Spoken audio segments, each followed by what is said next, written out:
Hey, beautiful. You are listening to the Africana Woman podcast. I am your host, Chulu.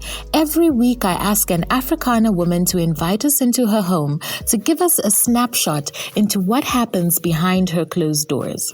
I hope you will join me on this journey of discovery, revelation, and self-awareness. I'm not going to lie, it may become uncomfortable sometimes. However, I encourage you to push past your unease and challenge yourself to think differently. The simple act of expanding yourself to receive the unknown may be transformational for you. This episode is brought to you by the Africana Women Visionaries. This is the premier network for female entrepreneurs of African descent. You can learn more about the Visionaries and how you can be a part of this amazing group of women by visiting at Africana Woman on Instagram or Facebook. I am a big supporter of seeking professional help for your mental health. In many of our communities, doing so could be frowned upon and seen as an act that can bring shame on your family. This means that we may know that we need to find help, yet we have no one to ask for guidance on how to go about finding that help, So how do I know whether I should see a psychologist, a therapist, a counselor, We ask questions like, what should I expect when I go into these sessions? Or how long should I be in therapy? All of these questions will be answered in this episode, and it's called Therapy to Do or Not to Do with Yuna. Yuna is an integrative counselor or therapist and the host of Emotional and Mental Justice with Yuna YouTube channel. She believes emotional and mental justice is something we should all seek and need. It is at the core of our sanity. It is central to the things that help us function and live a healthy, balanced life. It is also something that can be very difficult to attain without the right tools. She works with people on acknowledging their trials and tribulations, to understand their own situations and how they have come to be the person they are today, whilst being empowered to not suffer in silence. Again, I know that many of us fear the unknown. So listen to this discussion and then make an informed decision whether seeking professional help, either for you or your loved ones, is something that you want to pursue.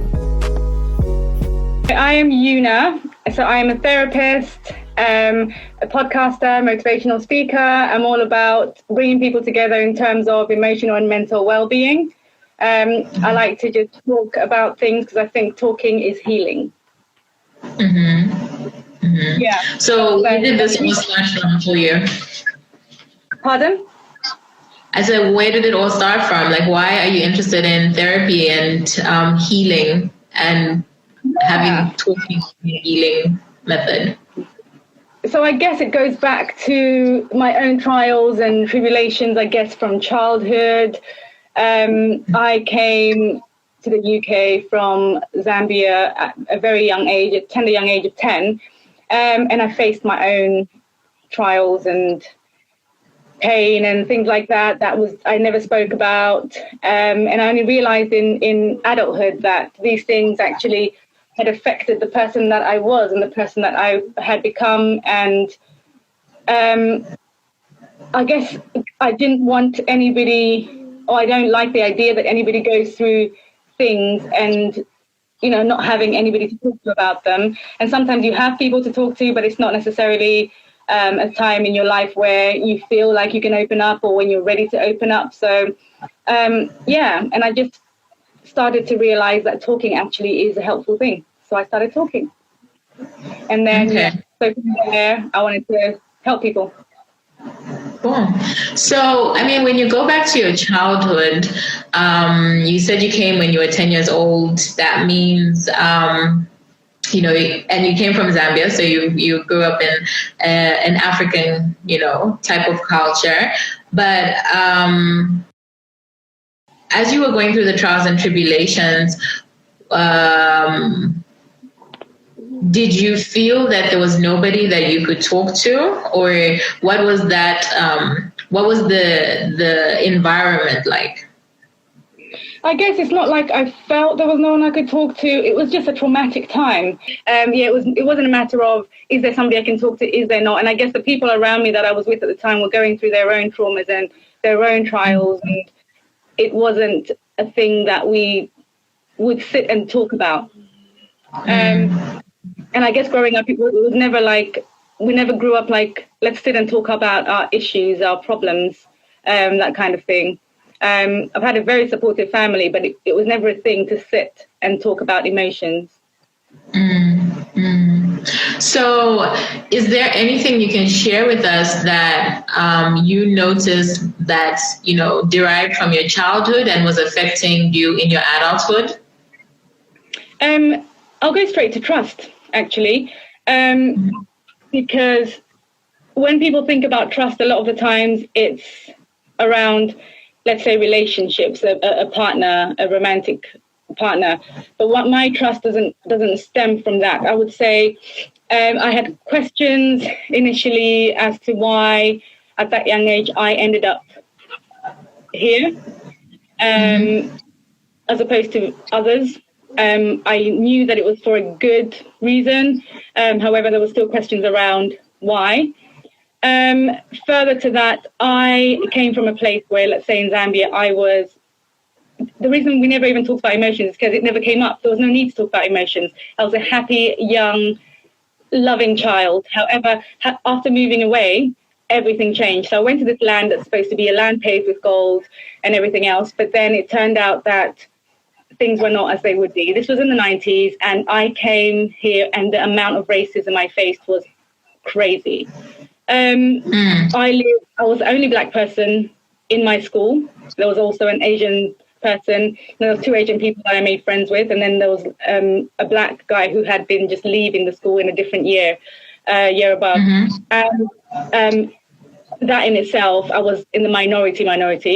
I lived in a very racist area. We lived in an estate where there was no Black people. We would have things thrown at our windows. We would be told, N-word, get out of here, go back to where you came from. There was no help and there was no support. So it was a trust thing of the people that loved and that I had, my support system. Where were they then, or why have they allowed me to be in this situation? And it wasn't them to blame. It was more they didn't realize what would happen either. There was nobody to blame. However, it was very much, I feel like I'm a child and I should be protected, and I'm not protected, and I'm going through these things. And why am I going through these things? So it was just very much trusting. And also my teachers at the time I got suspended from school countless times because of being a troublemaker and being a fighter, when actually there was no questions asked to find out why am I fighting? I was fighting back because I got beaten up on the way to school, beaten up on the way back from school, and it was trying to defend myself. And I was the person that was the troublemaker. So things like that was trusted. There was no authorities I could trust at the time. So, I mean, when let's say an incident happens, like things are thrown at your window, at your home window and things like that, how would your family explain that to you? Yeah, we didn't have that. We didn't have the sit and talk or the explanation. It's just what it was. I think the person I was living with at the time was also trying to just deal with it, because we had it was my sister. I had come to the UK with my sister, and we were both just dealing with day by day, foot in front of the other. So there was no talking. There was no sitting and talking about it.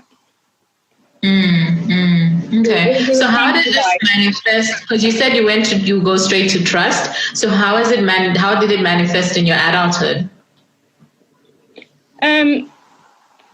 Just not believing anyone can truly care. Not believing anyone would ever have my best interests at heart. What else? I would say just being very cautious of relationships, and I don't even mean romantic relationships with anybody. And I guess feeling unworthy and feeling not good enough, because there was a time in my life where I felt that I needed to change things about myself. because in order to fit into those, expectations. What did you change about yourself?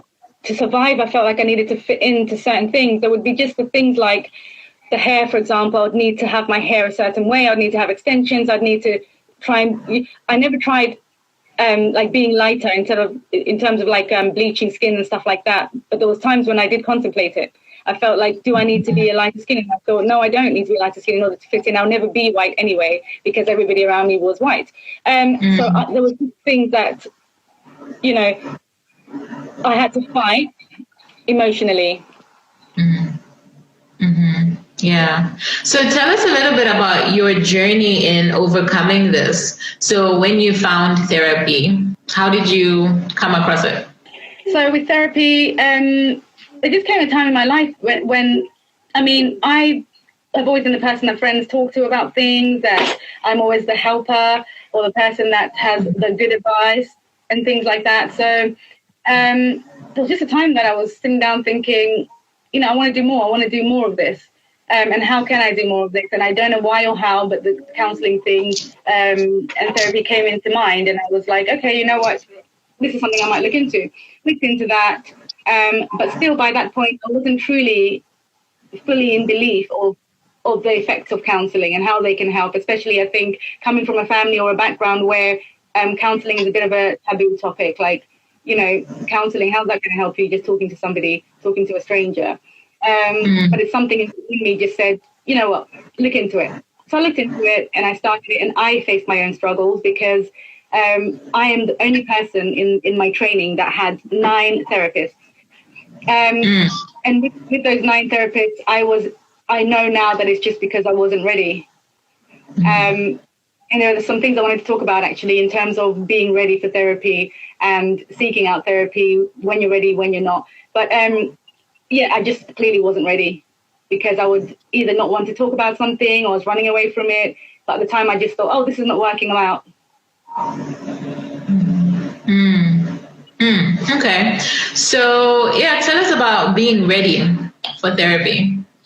Okay. What would you say about So with being ready for therapy, obviously, when I talk, I can talk forever. So I did put a couple bullet points down of things I want to touch on so I don't actually miss out some of the important things. So in terms of like seeking therapy, there's some pros and some cons to it, obviously. But I would always say, at this stage, I fully believe in therapy. And I don't think that I'm biased when I say therapy is a must-have for everybody because we're all going through things that we don't realize we're going through. And then things come out when you go to therapy. So I have down a few like pros and cons. And I think with seeking therapy and being ready for therapy, sometimes you don't have to be ready for therapy because it could be a recommendation. It could be somebody has said, go to therapy. I think it will help you when you go there and you're not ready. And then boom, surprise, good things come out of it. But I think if you're going to go to therapy and you have the opportunity to actually be ready and prepare for it, I think it's just very important to go there with an open mind and go there ready, absolutely ready to just conquer and to tune out that noise. But how do you say someone would be ready? Like, what does that actually mean? What does that look like? I think being ready for therapy, I think because a lot of people haven't been to therapy and don't actually know what therapy entails, apart from the fact that you're talking to somebody. It's more about, you might not know you're ready, but there's a point where in your life where you come and say, you know what, I don't want this life anymore. I don't want to live this way anymore. I don't want these feelings anymore. But then, it's sticking to it and actually following through to make sure you're going through something that you're going to work on. And I look at therapy as a love affair with yourself, because I feel like when you work on yourself, it's hard, it's difficult, it's trying.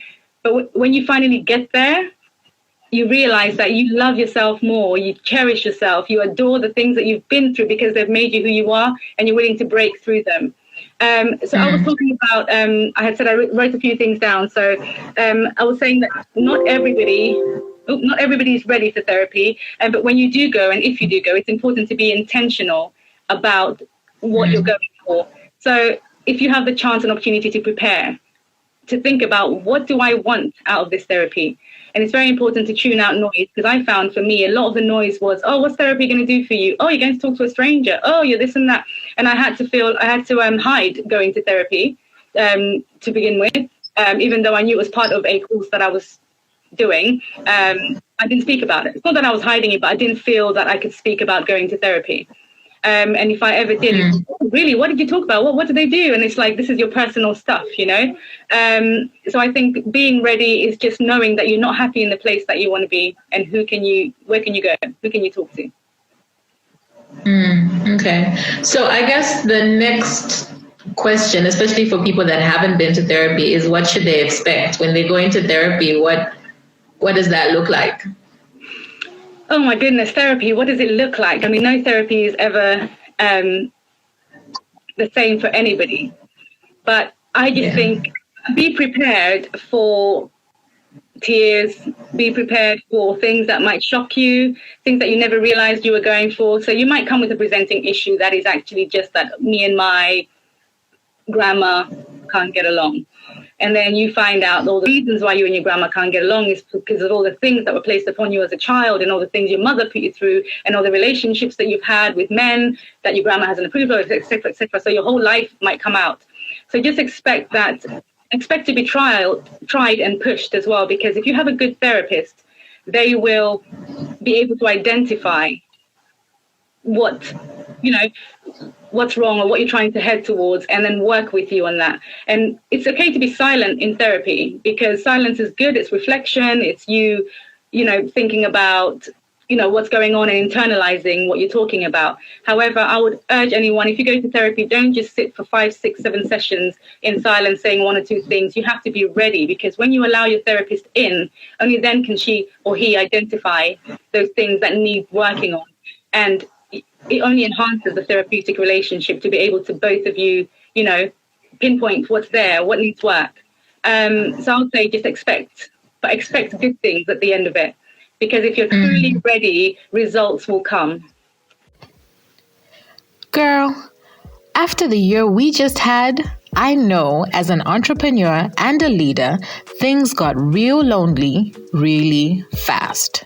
Uncertainty has become the order of the day, and yet we must continue to not only survive but thrive. So as a leader, who do you turn to fill your cup, to give you inspiration, to teach you and to mentor you? We have created a community just for this very reason, to support each other, to hold each other accountable, and to be each other's cheerleaders. This group is called the Africana Women Visionaries, because we're looking past the storm and are focused on the vision we have for our companies and the African continent. Join the Africana Women Visionaries free Facebook group to learn more. Now back to the conversation. Will the therapist give you advice, or will they just listen to you? So will the therapist give you advice? No, therapists are not there to give you advice.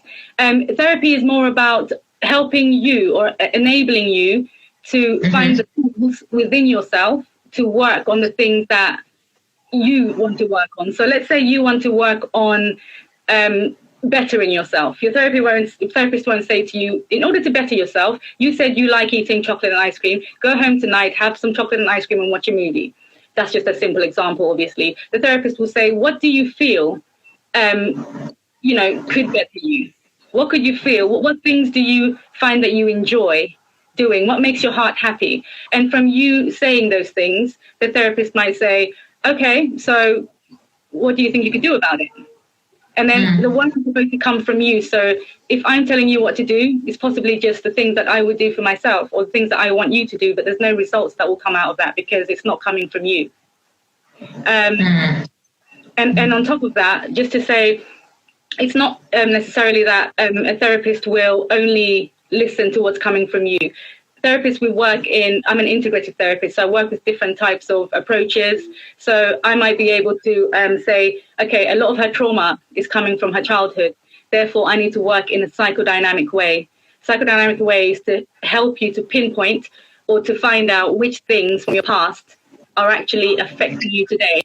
And then we can slowly start to, peel off the things from that to get to a point of what can we do to change that. Okay. So I guess, how does one find a therapist? Like, what would be your tips in finding a good therapist? Okay, so my tips to begin with, my most important tip is know what you're going for. Know what your presenting issue is. And like I said, you can go with the presenting issue of stress and find out that later on it's not stress, it's actually something like OCD that needs a specific type of therapy like CBT, which is very focused on a particular problem and how to, work with that. I would say find someone who's trained in that field as well, it's very easy, I found, for people to go to a therapist and just give up very quickly because, I don't think it will work out. It's the preconceived views, the judgments. When you go to a therapist, you're not looking for a friend. You're not looking for somebody that you click with. You're not looking for somebody that's like dresses the way you dress and understands your lingo. No, you're looking for somebody that will actually work with you on your presenting issue. So my two things are finding someone that's trained in that field, because not all therapists are trained in the same field, but also I would say sticking with it.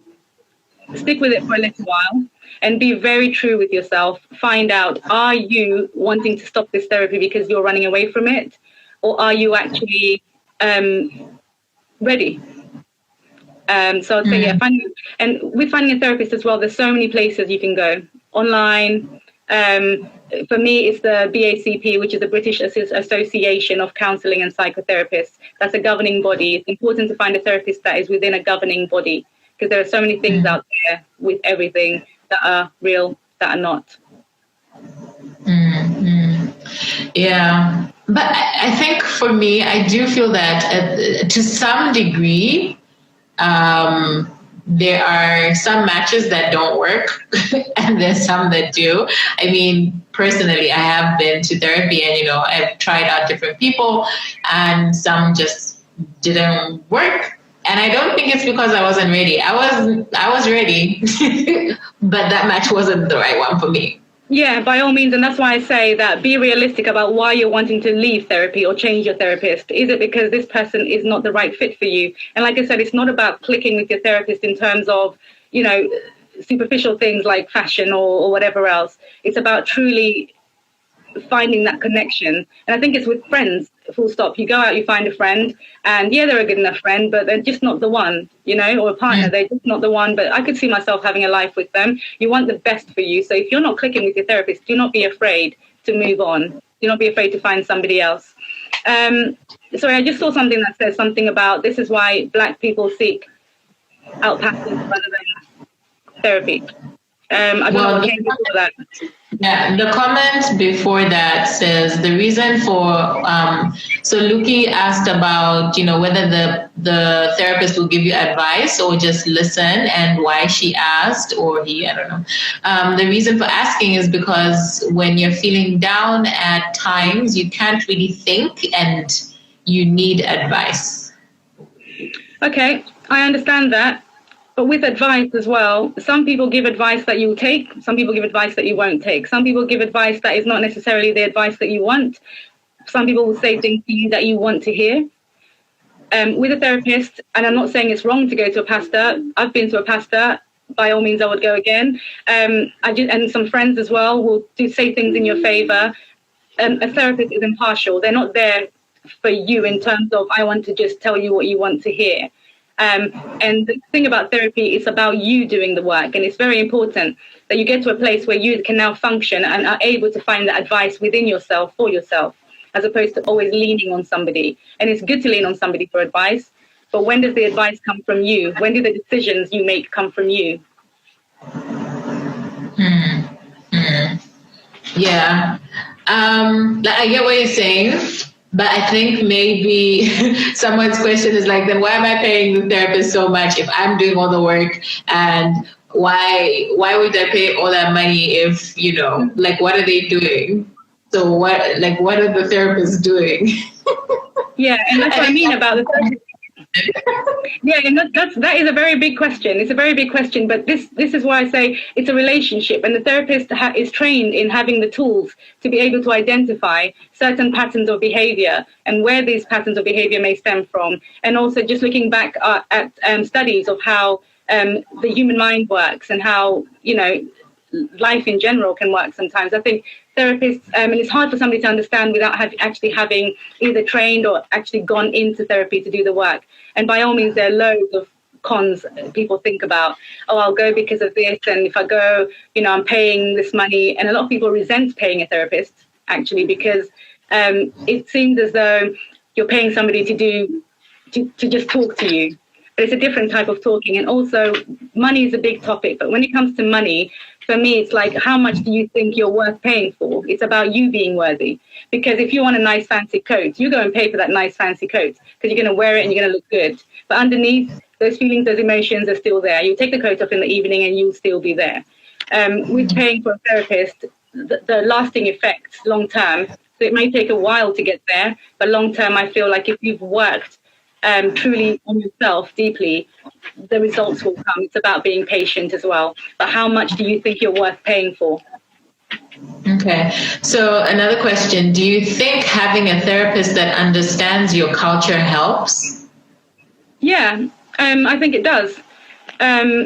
Just because I think, like, it goes back to me facing racism in the past as well. I can say I tend to seek out, like I might go to a place where there's a load of Asians in one corner, a load of blacks in one corner, a load of whites in one corner. And naturally, I'll probably gravitate towards the black people because not because I'm racist or I feel like I want to be in that group, just because I'm like, oh, okay, we might talk culture, we might talk food, they might come from where I come from. I'm interested in, you know, we're all in the minority, where might we come from? And I think just having somebody that understands you is definitely a good help. And I think those are some of the reasons why people run away from therapy, because they feel like, you don't quite get me. And it doesn't just go with black culture, for example. I had a client once who was an elderly lady in her 80s. She completely just prejudged me because of, she came in and she thought I was very young. Perhaps this cocoa butter is working, I don't know. She thought I was very young, and she said, well, she was in her 80s, and she said, oh, how old are you, dear? 21? 19? And I said, no, I'm older than that.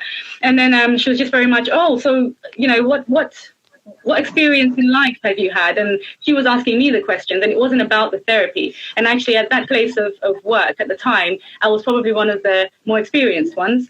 And also, I was somebody who was older than some of the people that may have, you know, dealt with her. But it's very much, and also I think for her, I did end up working with her for a few weeks. And for her time and the time that she lived, she didn't think that somebody, I don't know, a young person of an African culture might be able to deal with it. And she was very open and very honest about it. But those are the things that make us run away from therapy.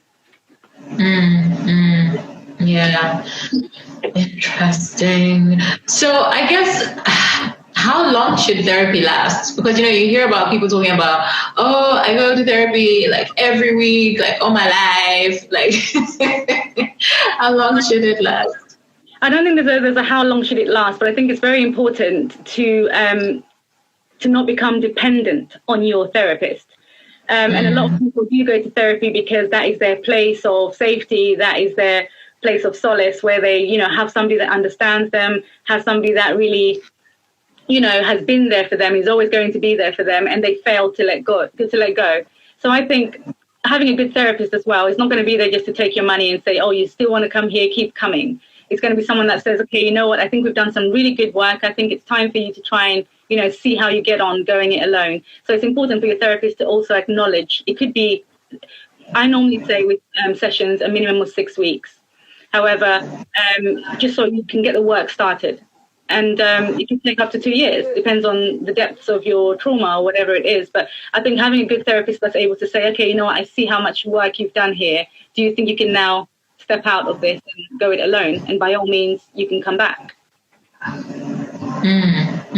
Okay. So I guess how would you, so the question that we had at the beginning is therapy to do or not to do. So what would, for people that are very resistant to therapy, what would your words of advice be? My words of advice, okay, so as I said earlier, I think I didn't get to that. I had written down a few pros and cons that I'm just going to look at. So with the pros, I think, we've got that it's an open door. Sometimes you don't have an opportunity to have that open door. It's an opportunity that you know nothing about entering. You just don't know what's on the other side. I think give yourself that chance, give yourself that opportunity, just go with it. There's always a chance you can withdraw from it. So those are one of the pros. Another pro is that you have an opportunity to get into this deep connection with somebody that you probably will never have in your life, because when do you ever have somebody that you sit down with? I mean, some people do, but very rarely do we go into our deepest and darkest with one person who that, you go through a journey and that person understands you fully, or at least tries to understand you fully and doesn't judge you, or is going to be there regardless because you're coming back week after week. And I also not just a paid thing. Therapists care. When I have clients, I truly care. And before my next session, I'll prepare and I'll say, I want to see this person do better. I'm happy when I see results. I'm over the moon. And when I'm not seeing results, I think what's happening. I also review the way that I'm working. Is something not clicking here? And if I felt something clicking, I would say to them, by all means, what do you think this is working? And also, it helps you to learn to dig deep. This is time allocated only to you. And with the cons, I know that it's time consuming, it's costly, you're feeling dependent on your therapist. We've obviously covered a few of these things. It's about building trust, because again, you're trusting a stranger, essentially. So there are a lot of negatives, and probably more things that seem like a negative than a positive. However, you only know once you enter that door. So I would say, if you're feeling like you haven't yet found that person that's helped you through what you're needing help with, and a lot of the times we're complaining about the same thing year after year after year. You're still complaining about this thing. Well, nothing's happening. Just go, open that door and find it. You don't know what's behind it. Yeah. Okay. So if you want to do therapy, but cost is a barrier, then what would you advise somebody does? If what's a barrier? Cost. If cost, I mean, there are so many places where there's charitable therapists. Some people have what you call means-tested therapy. I used to have that on for my clients, where I'd have certain clients paying what they can pay. This is a time when I was working and had a bit more time to include that in. Can you hear me? And had a bit more time to include that in my package. So people who are willing to pay what they can pay. And also, it depends on which country you're in, depending on the resources. Like we have the NHS here. Go to your doctor; they can refer you. There are ways to get therapy. Okay. So, how do therapists make you comfortable so that you're able to open up to them? How do therapists make you comfortable? I guess, again, it goes back to that connection. I don't think there's necessarily a way. We're not taught or trained to say you have to do A, B, C to make this person comfortable. Everybody is different. Everybody has their own style. It's the warmth that somebody feels that they can warm to. It's the relationship. Like I said, I had 9 therapists to begin with. Some of them, probably we just would never have connected. Some of them I just wasn't ready. But it's just, I think, understanding that this is confidential and this won't go anywhere. That in itself, I think, will bring, a bit of comfort, because a lot of people don't want their business around. Do therapists have therapists? Yes, we have supervision and we have therapists.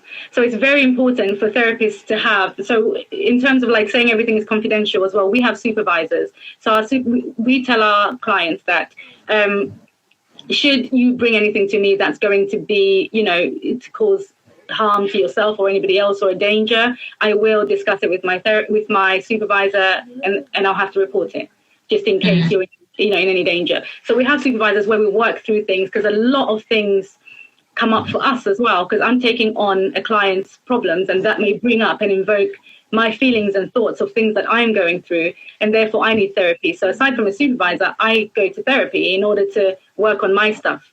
So I'll talk about something, for example, there's erotic transference. That's quite a big one. Have you heard of erotic transference? I think I can guess what it is, but anyway, go ahead. So this is when, for example, like I said, you and your therapist have such a deep connection. And a lot of the times, with transference in itself, let's take away erotic. With transference in itself, you're putting on your thoughts and your feelings onto this therapist, because they're the person that is closest to you, that knows your deepest and darkest. So sometimes it can be romantic feelings. So that's where erotic transference comes from, where you now start to see your therapist as somebody that is, you're attracted to, somebody that's there for you, they care for you, they're the person that you want in your life, but you can't have that because it's a therapeutic relationship. And sometimes that can happen with a therapist as well. They might start to feel that counter transference, where they feel like, wow, we've developed such a deep connection. And that's when, if I was feeling that, a good therapist won't stop the therapy because they feel like, oh, I'm getting feelings. It's normal. It's okay to get erotic feelings about somebody that you've got to know, because it's a two-way thing. As much as you're getting to work with your therapist in and out, your therapist is working with you in and out. So that's something I would take to therapy and deal with my therapist, and work through those feelings and those thoughts. But then if a good therapist will be able to identify that in the client as well. And if you aren't able to identify that, you can work with your client through that, talk through it. So if they do bring it up, you can ask them, what are these feelings for me that you're going through? Do you want to talk to me about these feelings? And then you work through it that way. So instead of running away from that and then getting an erotic transference with a different therapist, working through things. So yeah, therapy is very important for both, not just the client, but also the therapist. Okay, thank you. I just wanted to say thank you. Thank you so much for your time and for giving us all the wisdom. And I just wanted to ask if you have any final words, words of encouragement for people out there, because therapy, to do or not to do? Therapy for me is a definite to do. And it's not just because I'm a therapist. I didn't truly believe in it at one point, but I've seen the results, not just in myself, in others. And I would say with therapy, do it. Just go for it. As I said, it's an open door. And when you're seeking something in your life and constantly seeking and you haven't found it, why not? Why not just try? Just open that door. And if you don't want it, come straight back out of that door. But enter, go through the door, put the foot in front of another. Just try and get those results. So, awesome. Yeah. So you are a therapist yourself. How can people get in contact with you? On the BACP, and that's the British Association of Counselling and Psychotherapy. You just type in my name, Yuna, and I'm also emotional and mental justice. So on the BACP website, I'm there to be found. My podcast is Emotional and Mental Justice. So under there, I have my information as well. All right. So do you only work with people in Britain, or you also do international? No, I do. I work via Zoom as well. So I work international. So yeah, I'm there. I'm open. I'm there to be found. And back to the question we had earlier about working with culture. It's something that is a passion to me, because I know that in Zambia, for example, which is probably similar to many African countries, not everybody seeks therapy. Not everybody believes in therapy, just because of the way that, it is. It's go to pastor, go to church. So I'm very much open to working with absolutely everyone from everywhere. Yeah. Awesome. Thank you so much, Yuna. You guys can find her on say it again, BCAAP. BACP, that is the British Association of Counselling and Psychotherapy. Awesome. Thank you so much. Thank you for giving us information about therapy, guys. Therapy is to do. Yeah, it's definitely My to answer do. was always to do. So, Yuna, thank you so much. And thank you so much for having me. Okay, how do you feel about therapy now? My top takeaway from this discussion is that the answer and solutions to your problems always come from within yourself. However, sometimes you need a guide to help you navigate your way out of your challenging moments. A therapist knows how to do this without imposing their opinions or desired outcomes on you. Most important of all, they keep everything that you say in confidence by law. If you're on the fence about whether to seek professional help, I want you to do this little exercise. Take out your journal or find a piece of paper and pen. At the top, I want you to write this statement, and it goes, what is the best thing that could happen if I spoke to a professional about ... So insert your topic. I'll say it again. What is the best thing that could happen if I spoke to a professional about ... insert your topic. And then after that, I want you to list all the answers you can think of. This could include changes to your emotions, your mind, your thinking, your physical body, or how your family and friends will be affected. What would change in your home, your workplace, your environment? Take time to think it through, okay? So please find Yuna on social media at EM_justice. Tell her you heard her on the Africana Woman podcast and show her some love. Thank you so much for making us a part of your day by listening to the show. I truly appreciate you. Please help me to get the word out about the Africana Woman podcast. All you have to do is take a screenshot of this episode and post it on your social media stories. Don't forget to tag me at Chulu by Design. I love to see your feedback. Now, you know my playground is Instagram. So if you want to have a chat with me personally, just drop me a line there, okay? Until next week, I want you to remember, know your roots, grow your purpose. This has been a production of Ulendo Creative Media. You can find out more about their services on www.ulendocreative.com.